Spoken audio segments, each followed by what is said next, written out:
Hello and welcome back to Avowed. Last time we were shot with an arrow and tragically killed. But we got better. We don't know who killed us. We don't know who brought us back. But we know that we need answers, and that's what we're going to search for this time. It's also been brought to my attention that I'm saying the word okay too much during our talking to people, so I'm going to try and use other such filler words as right, gotcha, or yeah, know what you're talking about. But we will see. I may accidentally say okay some more, but I just know there is a conscious thought in my mind that I'm saying it too much, and I will try and say it less. Although no promises, because it is basically a, involuntary reflex at this point. Isn't that right, Kai? Anyway, we're going to head over here, because I saw this when I loaded in. A friendly warning. Friendly warning. Do whatever it takes to bring back the envoy. I know you used to be an animancer, and if you have any of your old equipment, well, some of us are willing to look the other way. If the envoy dies, I cannot guarantee your safety. A friend. Right. So, there's a limited number of people this could be. At least from the people that we currently know.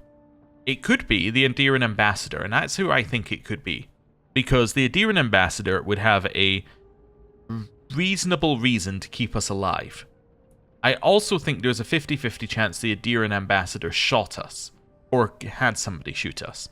So I don't entirely know here. But somebody is looking out for us, and somebody wants us to be alive, and is very upset that somebody tried to kill us. Well, we can't do anything with this, but we'll try and figure something out eventually. Right. Hey, I had a dream about you. You did? In my dream, you were surrounded by light, but it was shining from inside. You weren't alone either. There were others. Some of them loved you, others were afraid of you, but they all followed you. Also, there was a tree that... It wasn't a tree? Oh, it made sense at the time. I can't remember anymore. It's a pity dreams aren't made to last. I'll pull through. Liviana's taking good care of me. If you need something for the pain, there's an apothecary by the bathhouse. Stay safe. You don't want to end up back here again. Liviana didn't think you'd make it, but she never gave up on you. Got in a fight with the Eoran guards. I started it, they finished it. Liviana didn't think you'd make it, but she never gave up on you. My god, this guy had a lot of dialogue before he looped. That's interesting. I wonder whether he got brought back, like whether this guy also died and he got brought back with us. That would be intriguing.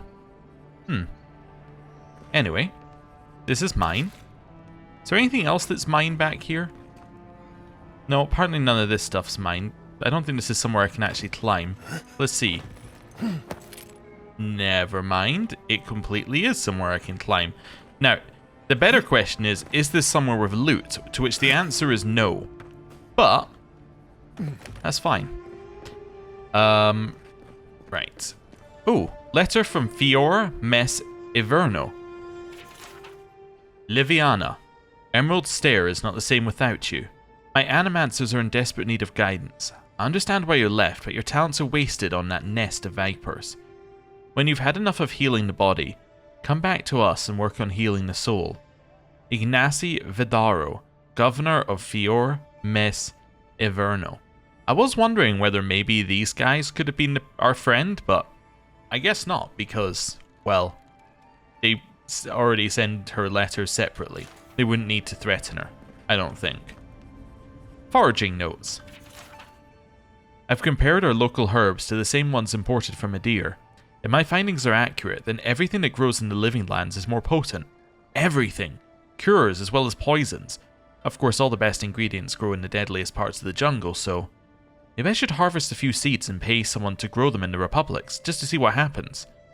Or maybe I shouldn't contaminate the mainland until I understand what I'm dealing with. Yeah, that sounds like a great way to bring the plague to the mainland. Hey, Liviana, what's up? Any injuries I should know about? No? So you used to be an animancer? That was a long time ago. I gave it up when I lost a couple of good friends in a lab accident. Never had the courage to look back. It's better for everyone if I focus on healing the body instead of the soul. How's business? You know how it is. Fighting in the alleys, rumor of a plague, odd creatures skulking out of the wilderness. Someone somewhere always needs to get patched up. And when they need me, here I am. Show me what you have for sale. Health potions and essence potions. I probably want to buy these, right? Yeah, I probably want to buy these. Let's buy all of that. And, oh, no, I don't need to buy that. I have way too much of that. Let's buy all of that as well. And then I'm going to toggle stash items. And I'm going to sell you not the DLC items, but I'll sell you everything else. There we go. That's fine. Sell you that. Sell you that. We need to take these out of the stash at some point. Okay. Oh, I almost said the word. I almost said the full word. Can't be doing that. Definitely sell 2 out of 3 of those. There we go. And then that's fine. Right. See you later. Destroy this. Destroy this. Wonderful. You're not somebody, are you? Let's also change our quest, because I don't think our current quest is really the right quest. I think an untimely end is a better quest for us right now. Report to the ambassador. I know it says it's a 2 skull difficulty quest, but I can't see us running into too many issues finding the ambassador. Okay. Said it. I said it. Oh, where are we on the map? Oh, the entrance is right there. That's not too bad. This is mine. Here, let's blow it up. Blow it up. Keep blowing it up. In here. It's a cool room with nothing in it. Right. Nothing here. Grab all of this stuff. And now we have to decide where we're going. I think the ambassador was up here, right? That's what we were told anyway. I can hear loot. I need a lockpick. No.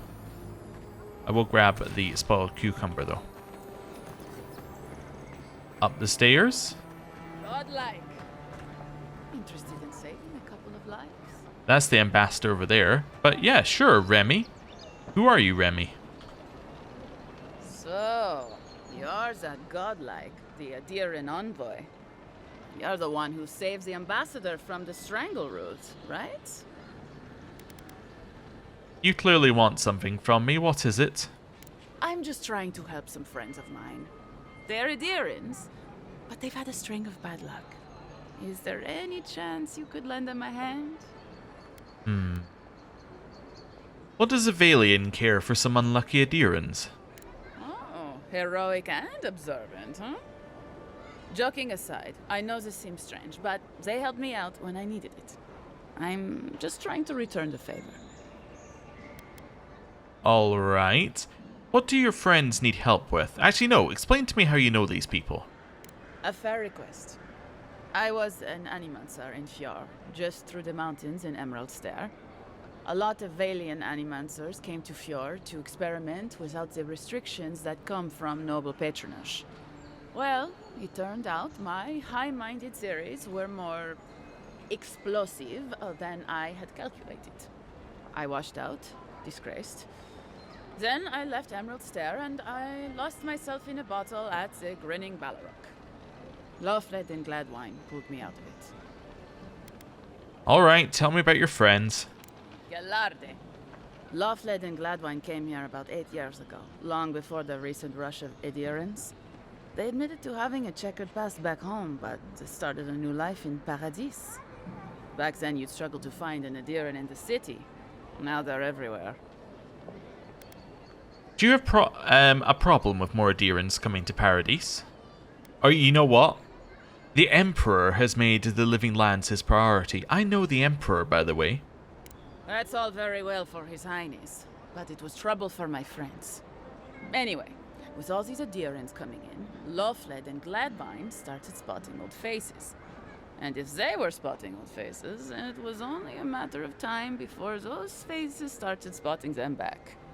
They're lying low in the shantytown for now, but they mean to leave for Thirdborn. Adherents in the shantytown. I doubt they're getting a warm welcome. Most of the people there are paradisans run out by Adir. They're afraid to go out in public, and Gladvine, poor soul, he's gone blind from bad drink. They make herbal remedies for such things. Exactly. And the required herbs grow in the wilds around Paradis. It's a little too dangerous for us ordinary folks, but for the Adiran envoy, for the hero who braved the Strangleroot, I'm sure it will be no problem. Ending with flattery is a nice touch. Agrasima. Just to go into it as well, where are we? Galarde. A Valian expression of approval meaning excellent or brave or defiant. Then Agrasima is a Valian expression of gratitude. In case you didn't get it from context clues. Alright, I'll see what I can do. Many thanks, envoy. Oh, there is one more thing they need. Landits. They've already paid for them. Oh? There's a Rawatayan in the Pearl District, Mako, who was handling the paperwork. That kind of seems like something you should have started with. Why hasn't he? I don't know. That's the problem. Mako and I had a falling out a while back. It's best if someone else goes. Alright, I'll talk to Mako. Thank you, envoy. God bless you. Right. Let's head this way. Administration District. Well, I gotta destroy the boxes. You know? It's part of my civic duty. I don't know if there's any reason to put away your weapon. It just seems like I shouldn't be walking around with it out all the time. Okay.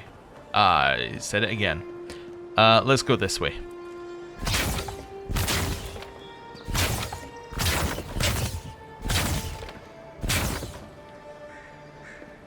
And now... Ooh, another box to destroy. And now... More boxes to destroy. I love all these boxes with nothing in them to blow up. I'm kind of just randomly wandering. But I do want to go to the Adiran ambassador sooner rather than later, so... I guess it makes sense to randomly wander over to him. I'm going to get lost. I'm going to get very lost. Never mind, I can't go that way. I'm not going to get quite as lost as I thought I was going to get, but I'm still going to get lost. Actually, before we do... None of those were explodable boxes. I thought they were. My mistake. That one, on the other hand, that box is thoroughly explodable. Over here. So we could definitely have come in this way. You know what? I'm going to leave that up for now. Because it will tell us we've not been there. Right? And over this way. Blast it. Common bow. So we're still getting common items here, despite the fact that apparently they now sell fine items.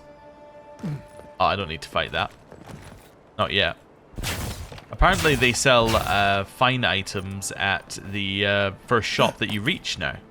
So it's still very weird that you're getting common items as part of your loot. Or like the main part of your loot. I guess it is for like crafting material, but still it's like, feels odd. Let me just check something. Am I being stupid? Ah, I can't check it, but I might be. It might be when you upgrade a common item to the next level, it becomes the next level of item. I've never done it. So I should probably do it with one item, waste some materials, and then see how it looks. Because maybe that's my mistake. Maybe I'm like, oh, you need to actually upgrade it to the next level to see fine weapons. And they're giving you common weapons so you can then make your fine weapons. Which might make more sense. Although I'm guessing that you're meant to work with like unique items most of the time. I just don't get it. Looks like there's something in the soil this year. You think there could be some kind of, like, plague going around affecting all the plants? Oh, I don't know about that, Kai. That seems awfully far-fetched. Anyway, moving on. Hello? Hello? Oh. You died. But you're here.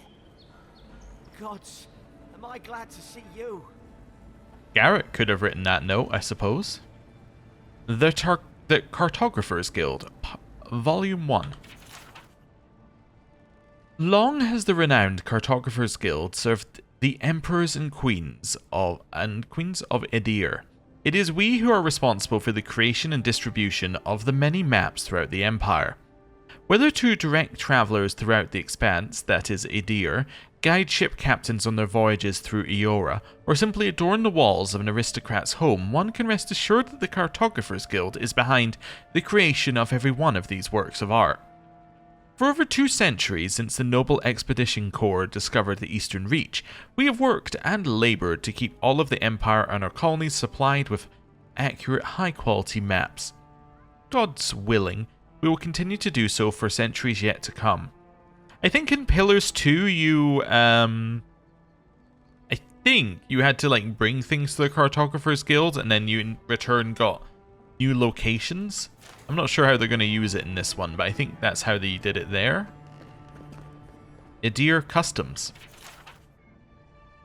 Edir is a country rich with custom, and they are known for their strict adherence to them. Their customs run the gamut from grand celebrations like the Feast of Feasts to mundane superstitions such as ways to avoid Seth addiction. This volume will focus primarily on bigger celebrations, as no one knows how to throw an extravagant party quite like an Ediran. The Feast of Feasts. The biggest and most important of all Ediran customs is the Feast of Feasts. This week-long celebration happens the first week of Fonestu, Deep Summer, and is dedicated to honouring the life of the first Furcoinying. Each day of the week is devoted to some aspect of the Furcoinying's life, and there are very specific dishes to be served at each meal. The Feast of Feasts originally began as a festival celebrating the birth of the Furcoinying's first son, and soon became a yearly occurrence during the week of his birthday. Currently, Edirans simply use it as an excuse for a party, and pull out all the stops in an effort to outdo the previous year. And lest you wonder, as I did, which Furcoinying is honoured during the Feast of Feasts, it is always the current Furcoinying. For each Furcoinying is the first and only Furcoinying. Sweet Treat. A special custom that arose at some point during the Feast of Feasts, Sweet Treat started as a way to keep children occupied so the parents could dine in peace. While it is still used for that today, significance has been added to it. Each treat is placed in a container, usually small metal boxes, and hidden somewhere on the property. After everything has been hidden, the children are sent out to find the treasures. It is now said that the hidden treats represent Lanfathan artifacts, and the children are the explorers, bringing the riches back to their new and rightful owners. Carnival of the Mask. When the original colonists for Edir travelled to the new land to found the Deerwood in the name of the Ediran Furcoinying, they encountered the Glenfathan people. The Carnival of the Mask celebrates this meeting. Originally it was merely a formal reenactment, as a play of the tensions between the Glenfathans and the Ediran settlers, but has since evolved into much more than that.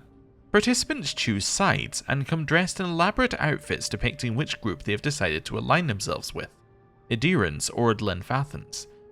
Everyone attends a masquerade ball, and this party replaces any semblance of the play that was presented. Winter's End. Winter's End was never anything more than an excuse for a celebration, and it hasn't changed in all the years it has existed in Edir. It takes place during winter dusk and lasts 3 days. People use the time to reflect on the year, celebrate their lives, and remember the dead, especially those who have passed in the recent year. Okay, Edir customs. Useful for us to know. We kind of assume our character already knows all of this. We've read this, right? Yes. Yes, we have actually read that entire one already. Wonderful. Contrary letter. Ambassador Hilgard. I have maintained order in Paradise for many years. I know the city. When there is a good leader and fair policy, there is peace. But you've allowed the Steel Garrote to terrorize my people, to sow distrust and fear. I suggest you tighten your Inquisitor's leash, or the embassy might not carry your banners for long. Claviger Aemond. So, the ambassador was falling out with the Claviger. And the Claviger just happened to die on a trip with the ambassador. That seems very coincidental. Good for us to have read. Okay, said it again. Steel Garrote Report. We found this book on a public bench. After careful study, our scribe confirmed the handwriting matches the signature found on scrolls of Tain's chaotic orb. Be advised that Tain is in the Living Lands. As a member of the Circle of Archmagi, he has a license to go where he pleases. We'll observe him at a distance, but no one is to engage him. Tain is either a harmless fool or one of the most dangerous people alive. We simply can't take that chance. Fair enough. Tain's diary. Dear Diary, here I am in the Living Lands. This island might not be the safest vacation spot, but it's certainly the most colourful. Also the most flavourful, according to these mushrooms, and mushrooms seldom lie. Before I forget, I promised Berkana that I'd bring back a souvenir. There's a rumour of a fallen star in Emerald Stair. Could be a nice addition to her collection. The message is scribbled on the inside cover. If found, please return to Tain the Archmage, author of Tain's Chaotic Orb. I think Tain was in one of the previous games, as were a lot of the other Archmagi, so interesting. Now, we haven't read the Adir Empire Part 2, Expanding Borders. In 2602 AI, Adiran explorers returned from over the ocean, telling tales of the ruins and treasures there, and of expansive fields that were perfect for growing Vorlas. The explorers warned the Furkonian that the locals were not friendly to outsiders, but the Furkonian, seeing this as an opportunity to expand his empire and secure trade on another continent, sent more explorers. Over the next 20 years, the area that would become the Dyrwood was investigated, mapped, and colonized. In 2623, the first permanent Adiran colonial settlements were established. Vorlas fields were set up north of the forests in the Dyrwood, but between the conflicts with the Glenfathans and the War of the Broken Stone, it floundered. It wasn't until 2643 that the opportunity presented itself again. Some Aethosian, Aethosian, I think is how you meant to say that, Aethosian pilgrims, wanting to escape persecution, established colonies and Vorlas farming operations in the territory of Red Ceres. With Grand Valia on the verge of collapse, the Furkonian wanted to ensure his hold on the purple dye trade, or ensure that his hold on the purple dye trade would be established. He encouraged the settlement and even paid to have the pilgrims set up in the New World. Because the Furkonian was still trying to secure his name in the purple dye trade, he was unable to properly respond to Admeth Hadrit when he issued his ultimatum.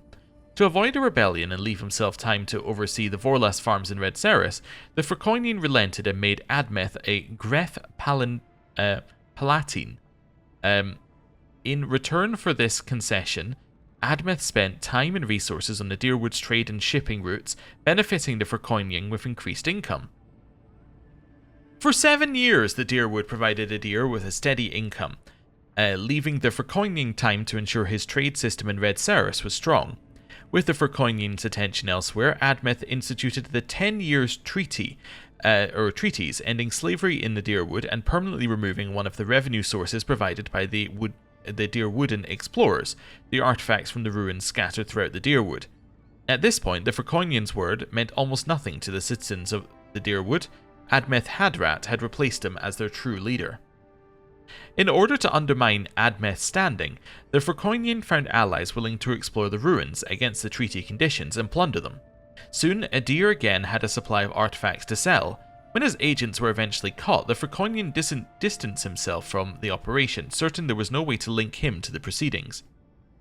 but the Gref, using means provided to him by his Glenfathan allies, discovered the evidence needed to prove the Fictional was behind the plunderers. The conflict that arose from this revelation led to Admeth declaring independence for the Deerwood in 2668 AI. After a bloody 4-year-long war that resulted in the death of Admeth, the Fictional relented. Trying to keep control of the Deerwood had become too costly. He signed treaties with the new Duke of the Deerwood and returned his attention to Red Ceres, redoubling efforts on the Vorlas trade, which is still running today. So a little bit of background. I'm fairly certain that book was, like the previous one, in the previous games. Right. Ambassador. Envoy, is it really you? It is, but before we speak... Claviger Edmund. I know the blighting of the Strangleroot is cause for concern, but I must strongly discourage any trade deal that involves buying additional crops from Fiora Mess Everno. We cannot endorse the blasphemous trade of animancy, much less welcome it to our dinner tables. Ambassador Heelgard. So more falling out between the two of them. Letter to the Inquisitor. Inquisitor, I have been in Emerald Stair long enough to confirm our worst suspicions. The people of Fiora Mess Everno care not for the laws of mortals or gods. Animancy and folk magic are peddled in defiance of Vodica. Their crimes are innumerable, their way of life intolerable. All is not lost. Politically, they are unstable, too focused on themselves to notice our eager hands tightening the garrote. We await your order. Your friend in the forest. Another one that says friend, huh? Is this the same as our friend? We'll see. Aediran dialects. The sun does not set on the Aediran language. Those of us who commune with this proud language, or some derivation of it, populate every corner of Eora. Most of us who speak this wonderful tongue know it as Aediran, but scholars and those obsessed with correctness often qualify it as modern or contemporary Aediran. This is to contrast the language you and I speak with Eld Aediran, the old elven language that was spoken in the Aediran Empire long before the pioneer settlers of the Deerwood built their longships. If Eld Aediran could be considered the mother of the living Aediran, the language of Heelspeak could be seen as Aediran's cousin. Heelspeak is fading from common use, but many of the elves, especially the older ones in the Aediran heartland, still use this dialect. Whether you know it or not, if you can read these words, you can understand Heelspeak. It is almost identical to Aediran, but includes a large vocabulary of archaic words that have fallen out of use in today's Aediran. When you hear bards sing old Aediran poems, there are often lines of chorus that sound like melodic nonsense inserted to complete rhymes. These are usually instances of words that are lost from our common tongue, but still used in Heelspeak. While Heelspeak is familiar to speakers of so-called modern Aediran, the same cannot be said of our language's predecessor. Eld Aediran is a dead language spoken by academics but not used in any major community. Eld Aediran words are often familiar to Aediran readers, but the words use orthography that has since been abandoned. Unfamiliar accent marks abound. This is kind of setting up Eld Aediran to be... also, I think this is again a book that was in Pillars, as nearly all of them are. But this is setting it up to effectively be like Latin, while all of these other ones are like... these are all effectively the Romantic languages, or some other equivalent, right? So these are like... If you could understand, say... Portuguese, you may also be able to understand Spanish to some level, right? It would be familiar to you, but Latin might not be, even though it was the predecessor. I think that's what they're getting at. Anyway, for example, Eld Aediran contains some diphthongs that have no place in modern Aediran, as well as a few tricky consonant clusters. EA creates a Ea sound that sounds like the colloquial salutation Heya. EO sounds like Eo. This sounds is still used in the modern word Eora. EY is pronounced as I, such as in Wraith. So it's actually A. Okay. UE and U with the dots both create long oo sounds, such as in Lu. Y sounds like E sounds like an E sounds in B. GJ sounds like the consonant Y as in U. SC sounds like SH, or so sh. So you pronounce it like, you pronounce scop like shop. CG sounds like the DGE end of words like hedge. It is not uncommon for given names of Adirans, Deerwoodens, and Red Serens to come from L the Deeran. Some examples. Alduin is pronounced Aldwin because of the long vowel sound on the Y. Durnisk is pronounced Durnish since the final SC cluster sounds like an SH sound. Jester is pronounced Yester on account of the GJ consonant cluster. Selge is pronounced sledge. Tharisk is pronounced Thursh. Uskrim is pronounced Ushkrim and not Uskrim. Ingmar is pronounced Ingmar, leading with a vowel sound. If you expect me to remember these, you are going to be sadly disappointed. But at least we know that they should sound like something else. Your journal, huh? I must admit it is proving impossible to build diplomatic relations. The locals have a natural distrust of outsiders, and we have nothing they want. Inquisitor Ludwin believes that time and pressure will prevail. Would that I shared her confidence.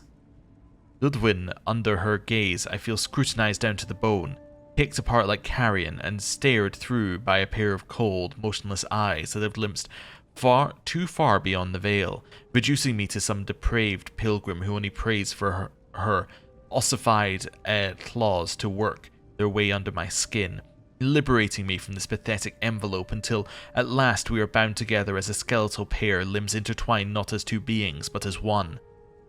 There is no shame in being attracted to power. Nevertheless, I must keep such feelings to myself, lest be met with revulsion, or worse, enthusiasm. So you're kind of saying like that she scares you enough that you feel a little something, huh? Okay. Also, I hadn't noticed this before. That is a solid painting. That is solid. Is that meant to be you? I don't see it, but solid. Before I report to him, though, I realized we did miss two people. First of all, you. None of the clerks believe my story. Still can't believe you're alive. Okay, and then you. Before we speak to this person, though, I just want to go to my documents. Where are we? So it'd be like Edge. So your name is... Oh, and then the Y has something else as well. Yeah, I'm definitely not going to do this for anyone else. Y is like E. So it'd be Ed. So his name is Tej? Envoy, hello. I'm glad to see you on your feet. Kai. Tycg. I'm surprised they Tycg. let you in Huh? here.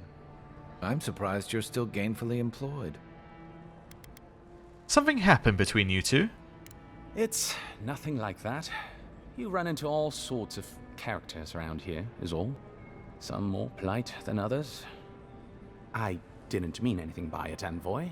He's just curious company for you to keep. Hey, somebody has to have the envoys back, because you all sure didn't. No one expected the Envoy to get assassinated. Exactly. Amateurs. I think there's more to the story here.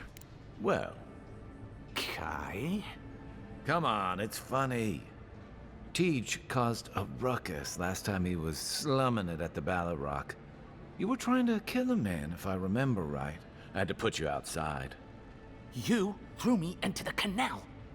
You lived. That water's filthy. I had the runs for 3 days. Gods, Tycg. The envoy doesn't need to know that. Did you really try to kill someone, Tej? The fellow cheated me. I couldn't let that slide. or he'd think we were all marks. It was over a dice game, right? Teach here has a gambling problem. Great, let's air all my troubles. Is there anything else? The bartender sleeping with your girlfriend. You're lying. You sure about that? We'll talk about this later. I'm not breaking up with her for you. Just so we're clear. That's more than enough. Thank you. Was there anything I could help you with, Envoy? Come on, Tycg, you're not going to stand up to Kai? The 7-foot-tall Almawa with biceps the size of my head? No, I am not. Flatterer. You know I'm barely over 6.5. How about you answer some questions for me, Tycg? Naturally, sir. How can I help you? Okay, before any of this, who are you? Oh, you're the ambassador's secretary. Ah, okay. I'd like to understand Paradise better. What would you like to know? My god, how much lore do you have? When was this city founded? Who lives here? That's a good first question, right? You really want to get a handle on the situation. You've just come into this really volatile situation. When was the city founded? Can you tell me a little bit about its founding? How about some of the history behind it? Oh, can you tell me about the political world state at the time it was founded? No, okay, anyway. Who lives here? If you're looking for a particular year, the first thing you should know about Paradise is that this isn't the kind of place where the locals keep records. And though it might be considered a distant backwater by the rest of the world, this city is the height of civilization by the standards of the living lands. As for who calls this place home, I suspect you could find a criminal, confidence man, or prophet from every civilization in the world here. Hey, come on. You're gonna give the envoy the wrong idea. We've got draft dodgers, courtesans, and revolutionaries too. You know, all the fun people. In any event, as far as I can tell, Paradise has been this way since its inception. Thus the eclectic display of architectural styles. If nothing else, this city is a reflection of the countless people who have passed through it on their way to the interior. Okay. What are Idyr's intentions in Paradise? Depends on who you ask. Ambassador Heelgard will tell you that our remit here is to establish a secure and orderly environment from which to engage in trade. Inquisitor Liudwin will tell you we're here to break the frontier. So, which is it? Why not both? I'm not hearing anything about the Dream Scourge. That's where you come in. Whether you find your desires aligning with the ambassadors or the inquisitors, neither can succeed until the Dream Scourge is ended. We are only beginning to see its effects here in Dawnshore, but the closer to the center of the island you go, the worse it gets. That bear you and the ambassador encountered in the Strangle Route isn't even the worst of it, and the tide of this soul plague is rising higher every day. How do the Paradisans feel about us? Look, for all that I complain about this backwater, there are good people here, same as anywhere else. People who want to be able to walk to the market in the morning for their bread and eggs and know they won't be mugged. People who like it when the mail comes on time and their skates are made from real copper and their neighborhood peeping Tom ends up in the stocks. Those people, good and honest people, who pay their debts and honor their contracts and remember to thank the gods, they like us a lot. Tell me about the people who tried to kill me. The Resistance, as such, are largely a group of misfits and criminals intent on undermining the rule of law. They take out loans with small Adirn banking houses and do not pay them, then assault the bankers who attempt to collect. They agree to contracts with families in Adir seeking homes, and when their ships arrive, promptly abandon them. When we levy a small tax to fund the repair of city roads, they set our counting house on fire. And when our fishermen return to port, they board their ships and sink them. That's certainly one way to characterize them. It's not exactly wrong, but it's not exactly right either. For decades, people like them ruled this city through fear. We imposed order, and now they oppose us. You, unfortunately, were caught in the crossfire. Okay. I don't know if we know that that's true, if that's true or not, but well, I'll ask you about something else. I'm an open book. The Emperor didn't have time to brief me on the Living Lands. What do I need to know? There's a lot of ground to cover. Could you be more specific? How do the Living Lands in Adair compare on a map? Ah, the age-old question. Who's bigger? Adair is, naturally, by a wide margin. And were we at the Cartographers Guild in High Crown, I could show you on one of their globes. As it is, we must make do in the theater of our minds. Where are the Living Lands in relation to Adair? You think maybe somebody could have told us about this on the boat, you know, on the way here? The Living Lands are located in the far north of Eora. Adair is southwest of the Living Lands, situated along the equator. How about the weather, the terrain? I need to know what to expect. The Living Lands are more arid than Adair, and the island is more prone to storms. But its many deep valleys protect the various townships from the worst of the weather. Topographically speaking, the Living Lands are a place of extremes. Deep inland, mountains rise high enough to rival those of the White March, blanketed year-round in snow. While east of the volcano of Mount Forja is an acid sea that sinks far below the level of the ocean. The lands between them are riven with deep clefts in the earth and isolated by wastelands of sun-baked sand dunes. Okay. Mount Forja is an active volcano in the Galloway's Tusk region of the Living Lands. Okay. I'll share what I can. Sorry, I said okay again. Who's in power here? There is no singular authority in the Living Lands. Not yet, anyway. I shudder to think what the Living Lands would look like under your rule. Well, to start, there'd be a lot more brothels. Charming. Power is invested in the leaders of the various townships scattered across the island. The largest are Fjord, Thirdborn, and Solace. None of which, I will note, are as safe and orderly as Paradise. What should I know about Fior? Fjord Messeverno is located in a valley known locally as the Emerald Stair, named for the terraced rice paddies that cover its hillsides. It is our closest neighbor. The city, if you can call it that, was founded 50 years ago by animancers from the Valian Republics. Apparently, the laws governing animancy weren't lenient enough in the Republics. So the city's founders came to the Living Lands, where they could practice their discipline more freely. Currently, Fjord is governed by a man named Ignacy Vidaro. Rather inept to hear the ambassador talk about him. Fjord's farmers supply most of the grain and vegetables we eat here in Paradise. Or it did. Their shipments have been infrequent lately. Something about a blight in the fields. In any event, I believe that covers Fjord. I don't know much about the Valian Republics. The Valian Republics are a collection of city-states in the Eastern Reach, southeast of our former colony, the Deerwood. The Republics began life as colonies of the Grand Empire of Valia, hence the name. But as Grand Valia's economy collapsed, well, the colonies saw an opportunity to escape the influence of the Empire of Origin, and they seceded, much as the Deerwood did from Adair.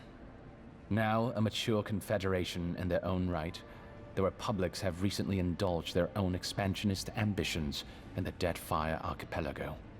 Through their merchants in the Valian Trading Company, the Republics will sell you anything you could ever wish to buy. Up to and including people. We should count ourselves lucky they've had no interest in the Living Lands. In a struggle between our Emperor and the Republic's great dukes, well, I doubt we would come out on top. But if anyone asks, I was not the one who told you that. Interesting. I like how this guy is just scathing about anyone apart from Adair. It's a very good way of doing all the lore here. What's the story with Thirdborn? Everything you need to know about Thirdborn is in its name. It was founded by the Thirdborn children of Rawatai, Navy dropouts, smugglers, and hands for hire. Almawa and Orleans, mostly. Home, sweet home. You're free to go back any time you like. I like my current circumstances just fine, thanks. They are people, in short, who couldn't cut it in the civilized world and had to make room on the margins. Unfortunately, they are currently besieged by the Dream Scourge. We have sent some troops to lend what help we can, and the mayor, Temerity, was appropriately grateful, but I don't know how long they'll hold out. I could stand to know more about Rawatai. Rawatai is one of the old empires, every bit as storied as Grand Valia or our native Adir. If Adir is to the southwest of the Living Lands, Rawatai is to the southeast. And unlike our home, their small continent is racked by terrible storms. This is due, or rather, was due, to the island's proximity to Andra's mortar, the unending super hurricane that once hid the ancient city of Ukaizo. Rawatai is largely peopled by Aumaua, descended from those who fled the Deadfire Archipelago centuries ago, when Andra pulled the moon, Ioni Brather, into the sea. They are an aggressive, militant culture, and personally, I find their obsession with gunpowder rather quaint. They are also our chief rivals on the world stage. I don't think they see it that way. No? Well, as far as Navy brass is concerned, Adir doesn't really rate. Now you're just making things up. Sorry to be the bearer of bad news, but we don't think about you at all. Right then. Yeah. Interestingly, he basically gave you a lot of some of the previous games' plot points in that there. But we won't stay on it too long. What can you tell me about Solus? Solus is, what is there to say, really? Yeah, they tend to have that effect on people. The trouble is, I don't know much about Solus. Nobody does. They are an isolationist community of Pargrunan dwarves who live in the forbidding ways of Galawain's tusks. They don't let outsiders into their lands, and they don't let their people out of them. Some folks get out from time to time, but they can't ever go back. And the ones who survive aren't eager to talk about their experiences. People aside, the land itself is incredibly hostile. The island's volcano, Mount Forja, rests at the heart of the region, and it's recently become active. Half the land is lava rock, and the other half is, well, literally lava. I don't know why anyone lives there. I have to assume they're all insane. You have no idea. Well, can you tell me anything about the Pargrunan dwarves? Naturally. The Pargrunan are a unique community of mountain dwarves originating in Old Valia. As a people, they've made their name as explorers, builders, miners. No doubt you've seen their ruins in your travels, here, back home in Adir, and all across the world. They maintain a rich tradition of oral storytelling, chanted magics, and ritual carving, which they take great pains to record and transmit across their various communities. Even the most physically isolated Pargrun is not alone.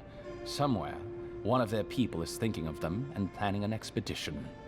Abidan must cherish them. You sound like you admire them. I suppose I do. Where are we? Oh, I need to... Yeah, this one doesn't scroll. Abaddon is the god of golems, machines, industry, strength, hope, and aspiration. He is favored by blacksmiths who avoid conflict, but whose labors perpetuate it. Legends tell of his death, rebirth, and transformation, though the details are inconsistent. And we also had Ioni Brather. Was a small moon that collided with Eora thousands of years ago. Myths tell of the goddess Andra pulling the moon into her watery embrace. Fragments of Ioni Brather are still found around Eora. That's the wrong thing to close this. That's the right one to close this. I'd like to ask you about something else. Of course. I've been hearing a lot about this Inquisitor Lodwin. Who is she? Consider yourself lucky. Inquisitor Ludwin is the commander of the Steel Garrote in Paradise. Were you to ask her, she'd say she keeps the peace. But she doesn't keep it so much as prosecute it. As ruthlessly as the ambassador will let her. She's also a veteran of the Steel Garrote's campaign in the Deadfire, where she died. She's a Death Guard. Well, that explains a lot. I don't know what happened to her there, but I suppose Wodaka wasn't done with her yet. To be fair, we also died, so we're kind of on the same level here. Yeah, interesting. Also, the fact that it said that she was in the dead, she died in the Deadfire makes me think, wait, is she a character from the previous games that they're referencing? Probably not, but it could be. Like, could they be referencing a thing, or are they just using a known location? Yeah.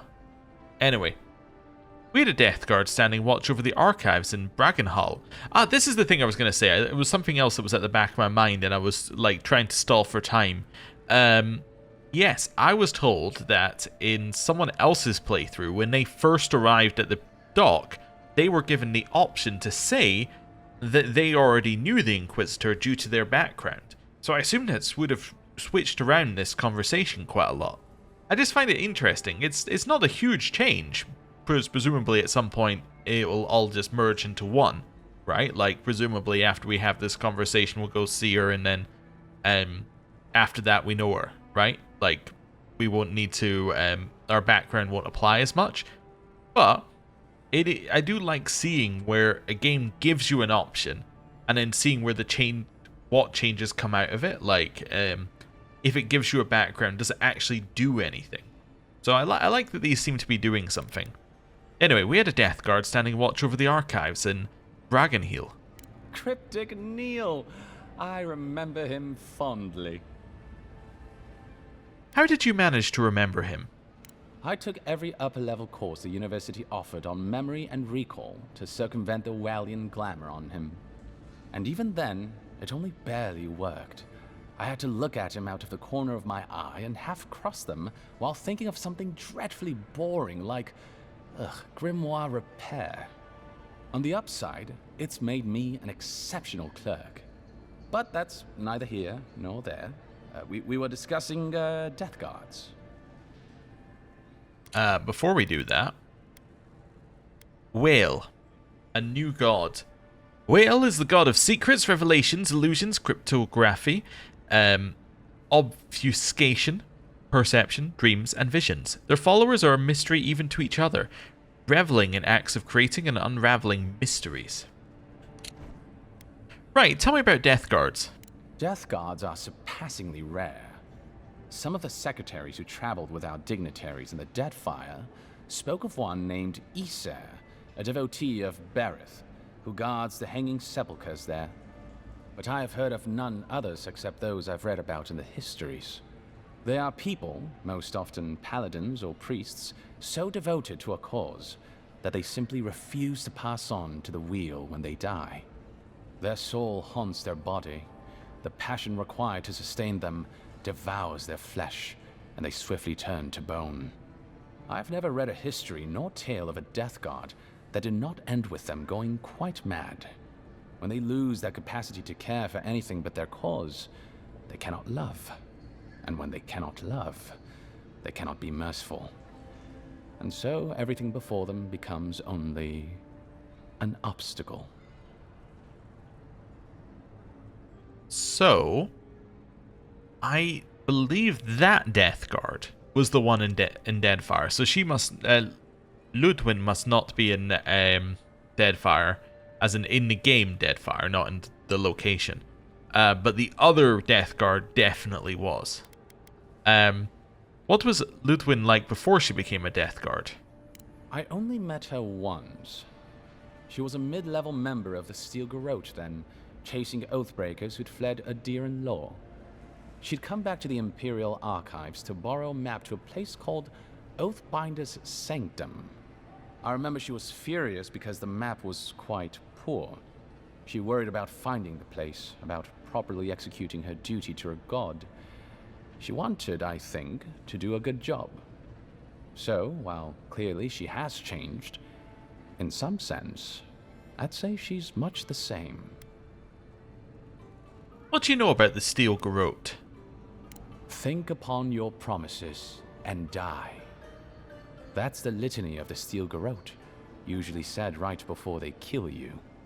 They're an order of paladins born and bred in Adir, though clearly they've found plenty of work beyond our borders. Their remit is simple but comprehensive. They punish all who break their oaths. In practice, that has historically meant contracts. One lord or merchant will hire the Steel Garrote to bring a duplicitous rival to justice. Fun bunch. What are they doing in Paradise? Since the events in the Deadfire, their operations have expanded. The Steel Garrote has always been associated with Wodica. Now, they are explicitly her order. And they go wherever Wodica's priests, or Wodica herself, believes there is a need for them to go. The Living Lands are a dangerous, lawless frontier in sore need of order. Thus, they are here. Or so the Steel Garrote say. Or Wodica has another reason for them to be here. Wodica, goddess of vengeance. Ludwin's chosen a challenging patron. Do you think so? I've always found her inflexibility comforting. Wodica's edicts are clear. If you obey her laws, pursue justice, punish the guilty, and give fealty to the Emperor, then you have pleased her, and I aim to please. But Wodica does not trust. She demands that you declare yourself for her again and again. Her every request is a test, and her every test is an opportunity to disappoint her. I appreciate a god who makes you work for their grace. I don't want anything given to me for free. So I would guess that Tycg is a follower of Wodica, at least somewhat. By all means. I was told to meet with a Watcher, but I don't know anything about them. Can you tell me? I trust whomever told you to consult a Watcher also told you to avoid the one in the city. She is a liar and a thief. Oh, did you take your money? No. Anyway, Watchers are individuals capable of perceiving souls. The soul may be in a living body, or it may simply be lingering, waiting to pass into the in-between. In either case, interacting with a soul allows a Watcher to glimpse a person's past lives or their most deeply buried memories. Watchers are incredibly rare, and in Adir, highly controlled. Many people wish to know who they were in a previous life, and do not like what they learn. That is what made them so interesting to play as in the previous games. The fact that you could learn so much about a person, and also so much extra lore about the world as an extension of that. Which is why coming into this, it was kind of weird that you weren't going to be a Watcher, because that was one of the main ways that they gave you lore. So you're getting a very different perspective on the world here. As a Watcher, you were almost kind of above the natural order of things, because you could see a level beyond everything else. As our current character, we are currently, relatively grounded, as in, our problems are the problems of the land and the problems of the people. They are not the problems of the metaphysical and all of that sort of stuff, at least not yet. So, it's interesting. What happened to Watchers what happens to Watchers in Adir? The smart ones stay hidden. They do not announce their powers, perhaps not even to themselves. Even a careful Watcher risks inadvertently revealing themselves by knowing something they shouldn't know. Of the ones that are public, little is concretely known. But we hear things. They make good judges in Wodica's courts, so long as they're controlled. The lords, it's rumored, buy and sell them to collect blackmail on their enemies. But I suspect many Watchers are imprisoned or executed, or simply kill themselves. Are Watchers dangerous? A Watcher doesn't need your cooperation or consent to read your soul. They could learn everything about you, terribly damaging things about your parentage, for example, or things you did in a past life, without you ever knowing. You see how this could threaten the established order, undermine our betters' right to rule. Yeah, but that's just one side to it. Imagine how a Watcher feels, knowing what a threat they are to the status quo. I don't know about you, but I wouldn't be keen on kings and emperors wanting me dead. Sounds like a lot of hassle. Don't sell yourself short, Kai. I don't doubt you're an expert in people wanting you dead. You're not wrong. I rarely am. In any case, the Watcher is fundamentally a tragic figure. Of the few that survive our world, most are destined to go mad. Could I become a Watcher? Yes and no. So far as I understand it, a Watcher is born a Watcher.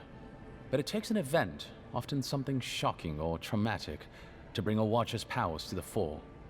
So you may be a Watcher, or I may be, or Kai, and we might not even know. We did just have a traumatic moment happen to us, but we haven't seen any visions of past lives yet. Are there any famous Watchers I should know about? Maybe some famous Watchers who were in the games Pillars of Eternity 1 and Pillars of Eternity 2, Deadfire, developed by Obsidian. Well, the Watcher of Cadnua is legendary. It was their castle Aethys destroyed when he began his campaign of terror in the Deadfire. Oh, by the Queen, I hope I get to meet them someday. In terms of local interest, you'll have heard of Runed, of course. And there was Ida. You may not know about her. She was a Watcher from the Living Lands. I believe she was an Orlan. She must have died, 150 years ago. Slain by a great serpent, gods treat kindly with her soul. Doubtless there are others, but most don't meet a good end. You know quite a lot about Watchers for a secretary. I don't think so. The Envoy is right. You're basically a Watcher encyclopedia. Why should a secretary be limited to knowledge of filing systems and how the ambassador takes his tea? I was a boy once. Watchers were a special interest of mine when I was young. He sounds defensive to me. Does he sound defensive to you, Envoy? A bit, yeah. Very defensive. I am not a Watcher. Exactly what a Watcher would say. Both of you, please, your fun puts me at tremendous risk. This isn't a subject the Inquisitor takes lightly. All right, all right. I know you're not a Watcher, Tycg. You'd be better at dice. Apology accepted. I'd like to ask you about something else. I'm an open book.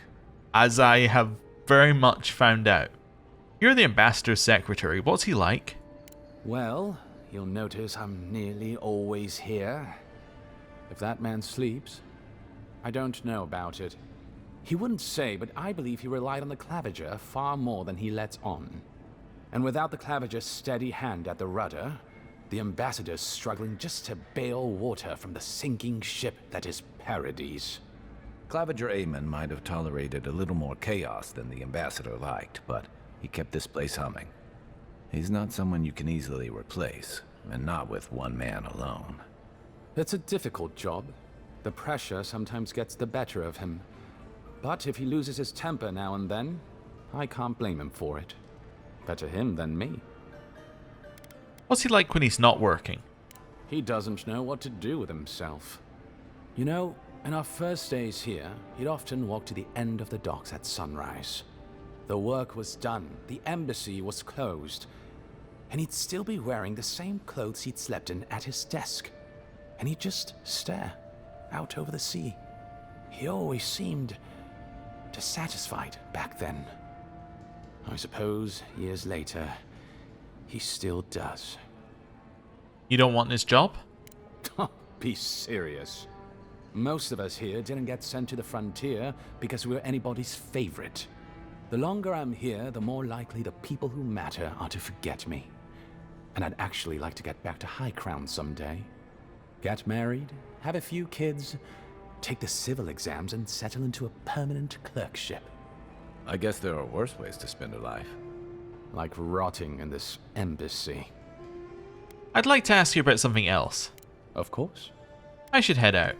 Should you ever need me, I will be here. Safe travels, Envoy. My God! He was Mr. Lore. You didn't tell me you knew Mr. Lore. With every single piece of lore we could ever want to know. Anyway, I would end the episode normally, but I can't end it without speaking to the ambassador, not after spending like half an hour on lore. Hello. I can't believe you're alive. When they dragged you to Liviona's clinic, I assumed the worst. How do you feel? Well, I have considered chartering a boat back to Nadir. Let's say it. Homesick already? After what you've been through, I can't say I blame you. But there's work to be done on the frontier. Good work, and I need you here at my side. Our first order of business is your purpose here in the Living Lands. Captain Cynric said you have a missive for me from the Emperor. Here you are, Ambassador. Very good. I'm eager to see what our Emperor intends. Now, His Majesty names you a loyal servant of the Adiran Empire, and an extension of the throne's authority. Thank goodness. At least someone understands the gravity of our situation. So, with us being an extension of the Emperor's authority, that would then mean that we effectively have the power of the Emperor to a degree here, right? We are the highest ranking official? An extension of the throne's authority. Yeah, so we are now the highest ranking official, I would assume. In a way. His Majesty is concerned the Crown's efforts in the Living Lands could be jeopardized by the Dream Scourge, or sent me to investigate it. This is an interesting difference in terms of how we're saying it. So the first one is he's concerned that we might not be able to colonize the Living Lands. The second one is we are here to investigate the Dream Scourge. So one is like a knowledge-based thing, and the other is a how is this going to affect the bottom line. I'm going to say this one. Yeah, it also allows us to name drop His Majesty, obviously. With that, I have better news for him. You've seen how wild the Living Lands has become, both in nature and in politics. Sometimes I think the island has a mind of its own. No sooner had you arrived than you found yourself at the center of our troubles. You're referring to how I healed the Adra in the Strangleroot. Well, not to mention your abrupt and untimely death. This embassy has no shortage of political foes, but the Dream Scourge is what keeps me up at night. You've seen firsthand what it can do in nature. We can't let it reach the cities. Assuming it's not already here, we better get to work. You should have sent for me sooner, now it may be too late. Or, Dream Scourge, where'd the name come from anyway? Let's say, assuming it's not already here. Yeah, let's bring that up. Inquisitor Ludwig thinks the plague is a distraction. She's more concerned about these local rebels fighting against the Empire. I assume those are the people responsible for my death? Your instincts do you credit. They were paradisans once, law-abiding laborers. Now, they're fugitives and oath-breakers hiding amongst the populace. They've sabotaged our work, killed our soldiers, and the final straw, attacked you out in the open. Where is the specific truth of this? But anyway, I guess they just saw somebody who was like, I'm a rebel and I shot you. And then they were like, yep, that's it. We don't need like, a huge investigation and we just have to take it as fact. Fair enough. It seems they have it out for us specifically. Do you know why? Something about a labor dispute gone wrong, I think. The Steel Garrote got involved and it turned quite ugly. A lot of disputes arise because people here have a strong aversion to being told what to do. I won't lie to you, Envoy. Our position is tenuous. If we can't even defend ourselves, how are we to defend the Living Lands? But defend it we must, for the sake of everyone who calls this island home. Inquisitor Ludwig demands that someone hang for the attempt on your life. These Paradisan rebels must face justice. Well, quite frankly, in this, I think I agree with Inquisitor Ludwig. Like, we can't have people going around shooting us with arrows. That's just not on. I mean, the Zurups I can understand. We did go into their territory and start just slaughtering them unprovoked. But the Paradisans we hadn't started slaughtering yet. I mean, we weren't going to slaughter.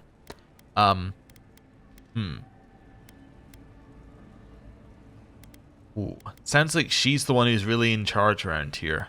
I don't think I'm going to say that. I'll be the one to decide the punishment, if any. Oh, you know what? Yeah, we're going to say this because we are in charge here. We're not going to say it sounds like she's in charge here. We are the throne's... We're an extension of the throne's authority. Therefore, we are in charge here. The choice is yours, as will be the consequences. All I ask is that you use your best judgment. Not many get a chance to solve their own murder, you know. I know someone who could help. A dwarven tracker named Marius. Kith or beast, there's little he can't find. He's staying at the Grinning Ballarrock, not far from Liviana's infirmary. We just take the main road east to the market, then head down the stairs and cross the canal. Rough part of town, even by the standards of Paradise. I'm going to be honest with you, Kai. The moment you gave me those directions, they were already out of my mind. You've proven capable so far, what can he do that you can't? That's kind of like... That's such an insulting way of asking that question. Like, you've been proven to be capable so far. Like, we're like, so far you were passable. So far you were at the bare... You were doing the amount that was needed. What can he do that you can't? Like, I don't know. It's a weird way of asking the same... like, asking this question. But I'm just going to say I'll consider him thanks for the recommendation, like a normal person. I can tell you're skeptical, but remember that you're an outsider here, and a lot of Kith aren't exactly thrilled to see so many Adirans in their midst. New weeds, a new beast in the tall grass. Predator or mate? As you've seen firsthand, you could use some local help, especially if we really are after Paradisans.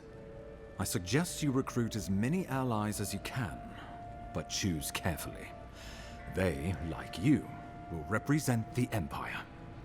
But before we can send you off to parts unknown, we need assurances from the local healer that you're fully recovered. After all, you survived a brush with death. The health of your body is one thing, the health of your soul is another. Well, okay. That was interesting. The little bit where... Also, I said I apologize. It's going to get annoying me apologizing for saying okay.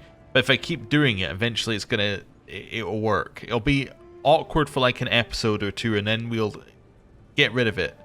Like I got rid of the word like in the middle of sentences for a while, and then it slowly crept back. Anyway, yeah, that bit where it was kind of like wibbly wobbly. We heard the voice. Very much implying that this is a companion. Like Marius is going to be our companion. And then what the ambassador said, once again, very much confirmed to me that Marius is meant to be a companion of ours. Like saying, choose your allies carefully, recruit them carefully. Anyway. I'm not going to say I can figure it out myself. I'm just going to tell him what she suggested. Liviana suggested I visit to watch her. An unusual course of treatment, but who am I to argue? Remember, the assassin is out there. You have the element of surprise. I suggest you use it. Well, my colleagues at the Imperial Archives are never going to believe this. You'll have tales aplenty, that's for certain. And a long tapestry of battle scars.